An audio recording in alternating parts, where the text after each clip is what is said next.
तालचेर उद्घाटन है hotel KP palace.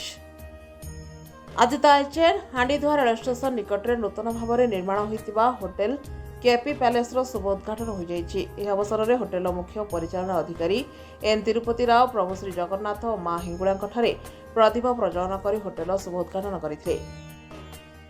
ଏହି କାର୍ଯ୍ୟକ୍ରମରେ ନୂତନ ଭାବରେ ଗଢ଼ି ଉଠିଥିବା ହୋଟେଲ କେପି ପ୍ୟାଲେସର ବହୁଳ ମାତ୍ରାରେ ପ୍ରଚାର ପ୍ରସାର ସହ ଆଗାମୀ ଦିନରେ ବିଭିନ୍ନ ପ୍ରକାର ସମାଜ ସହିତ ଜଡ଼ିତ ରକ୍ତଦାନ ଶିବିର, ଅଙ୍ଗଦାନ ଶିବିର ବୃକ୍ଷରୋପଣ କରାଯିବା ନେଇ ହୋଟେଲର ପରିଚାଳନା ଅଧିକାରୀ ସାମ୍ବାଦିକ ସମ୍ମିଳନୀରେ ପ୍ରକାଶ କରିଥିଲେ।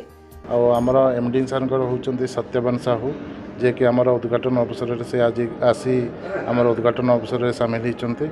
ଆଉ ଆମ ହୋଟେଲର जो फैसिलिटीज गुड़ा अच्छी आम होटेल 46 रूम विशिष्ट गोटे होटेल होती जो थे कि स्विमिंग पूल अच्छी, जिम अच्छी, स्पा अच्छी, बार अच्छी, आमर माने ड्रेनेज वाटर आमर लेटेस्ट मॉडल गोटे एसटीपी प्लांट भी होती जोटा कि पब्लिक को किसी असुविधा जमी न हुए, बाहर को जमी ड्रेनेज न जाए से हिसाब से आम एसटीपी प्लांट भी तैयारी होती जोटा कि पब्लिक को आगामी दिन में किसी असुविधा न हुए। आमर होटेल जो एरिया रे होती आमर यहाँ डस्ट फ्री जगह होती, ट्रैफिक एरिया भी ट्रैफिक जाम भी जो जगह हेबनी से एरिया रे कराई होटेलटा। आगामी दिन में मुझे आशा करे आम होटेलटा तालचेरवासी मानक सब क्षेत्र में सुहाइब।